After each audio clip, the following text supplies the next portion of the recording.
So Lisa, when we first met, I was the incoming director of archives and special collections, and you were on the Tretter board. I was. And that was a very interesting experience because the board had not had a very good relationship with the libraries up to that point. We'd had some trouble, so the board was very interested in the hiring process and very excited that you were the choice, and felt very good about your your arrival. So we were obviously prescient in that and knowing it was going to work well. It did work well. It has worked well. It has worked well. Yeah.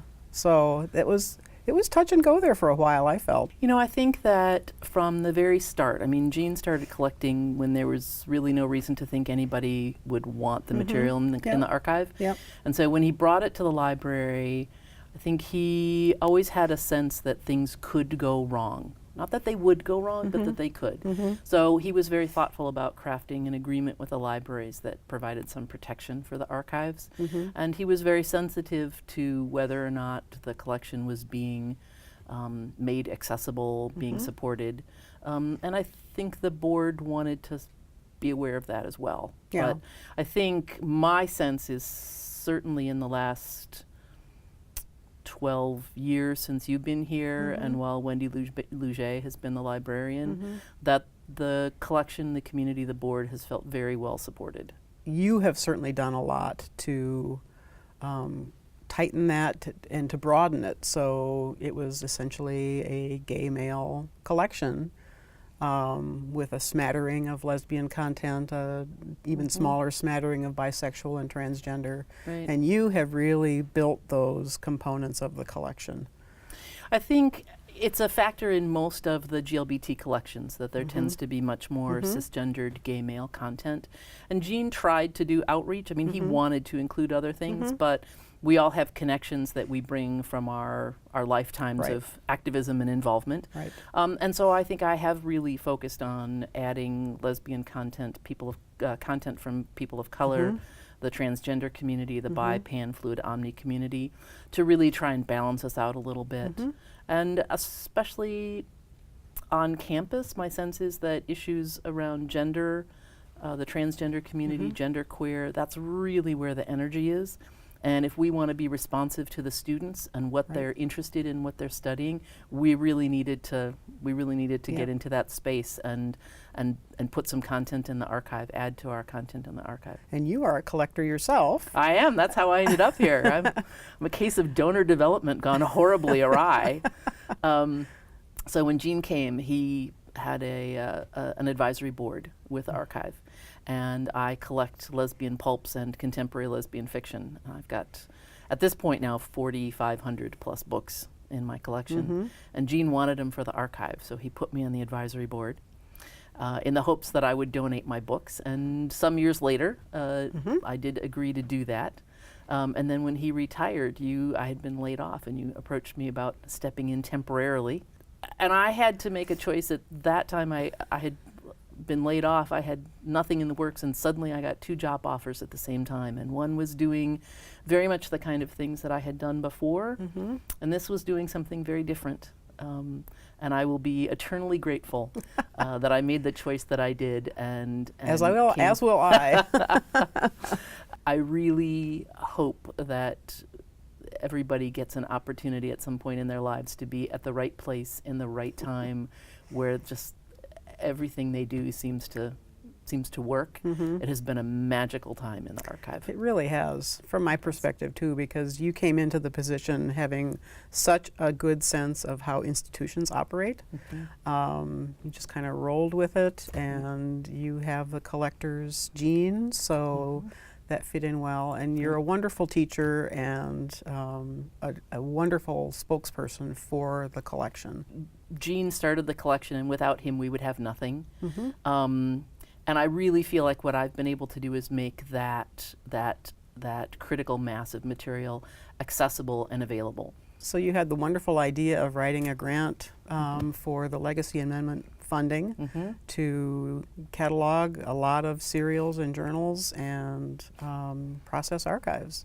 Yeah, I walked into probably about 2,500 boxes of nobody knew what was in them. And so first we made a list of everything that was on the shelves. all the boxes, so at least we had titles, and then we needed to look inside of them. And that, again, was the library supporting the collection by giving us the access to the application for a legacy grant. And it fundamentally transformed the collection. We processed over 1,700 linear feet of material in 11 months. But it really, it profoundly changed the archive and what we knew about what we had. When I walked in, we had 22 finding aids on the website, and we now have almost 200. And the use of the collections has grown exponentially as a result. Exactly. We are one of the smallest and I think the newest of the collections in Anderson Library within Archives and Special Collections. But we are regularly one of the more heavily used collections. So is there a defining moment of your years here, or something of which you're the most proud? I think I'm very proud that we've received 2 national awards based on the work that I've done in the collection. I think we've really put the archives, put the Tretter Collection on the map in a way that I had no expectation that we would be able to do when I started. And I'm really proud of the materials that I've brought in, and the fact that we are now a more diverse collection. The Tretter Transgender Oral History Project is probably the most ambitious project of its kind being done anywhere in the world at this point. And I'm very proud of having laid the groundwork for that, come up with a way to make that happen, raise the money, hiring the staff, and bringing us to a phase 2 and the ability to keep that going. The feedback from the students, I've had a lot of students who've worked in the archive, and it has really changed them. It has really shaped how they view themselves and their community and their place within society.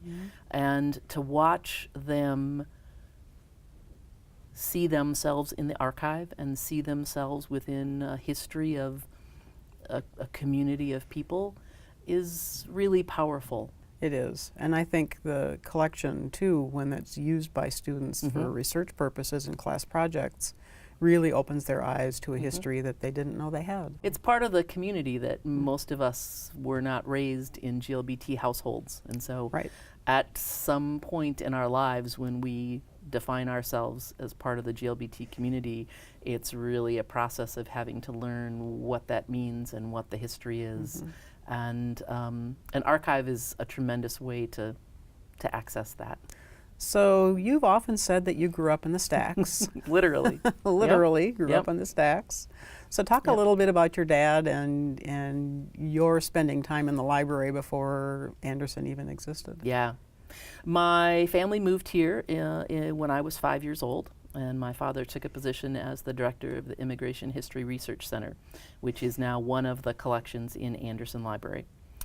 When we moved here, the building his office was in was being torn down. Even as he was moving into one end, the wrecking ball was going towards the other end. And we used to go pick him up at the end of the day, and he was never ready. So my younger brother, and I would entertain ourselves by playing hide and seek in the stacks.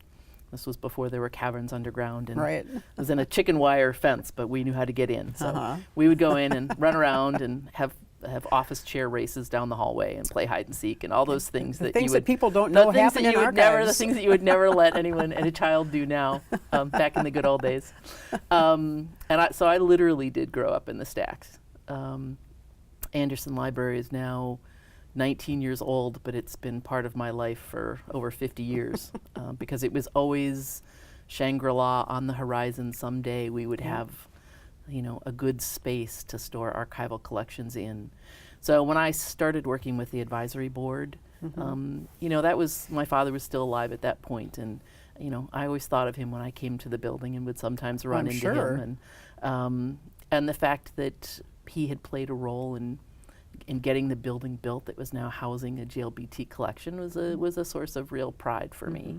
For him, it was about the recognition and inclusion of Italian Americans in particular, but the immigrant voices more generally. And the having a respect and an appreciation for people's experiences and what they brought to the table. So it felt really natural for me to say, I'm doing the same thing, Yeah. but instead of the Italian Americans, instead of the Ukrainian Americans, I'm doing the GLBT community. But it's Right. the same. It's the same mission. It's to allow people to articulate their own authentic experience, and to demand that history include that and include those voices. Yeah. When I asked you about a defining moment, I thought you were going to say Baker McConnell. That would have been a defining moment. That was a defining moment in the job. Early on, I'd been here, I think, about 2 months, because I started in February, and it was the very beginning of April. Okay. Jack Baker and Michael McConnell came in to meet with us to talk about the materials that they had.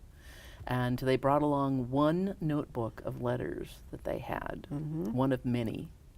And they said they had many notebooks, and this was one, and they showed it to us. And Michael McConnell had done this beautiful front plate on the notebook, and they were all in plastic sleeves, beautifully organized. And I started looking through them, and I think Jack had to practically pry that notebook out of my hands at the end of the meeting, because I wanted it so badly. Right.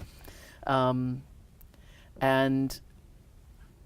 thinking about the possibilities of that collection, Oh, yeah. and what was in that collection, and how scholars and students would access that and repurpose and explore that was so energizing and so exciting. And I walked them out, and I came back upstairs, and you looked at me and you said, "You should stay." And I said, "Really?" I did say that, didn't I? Yeah, you should say no. I said, "Really? You should find somebody who knows what they're doing." You said, Nope. "You should stay." And I thought about it over the weekend. And I think, I don't have an archival background, and I don't have a degree in history.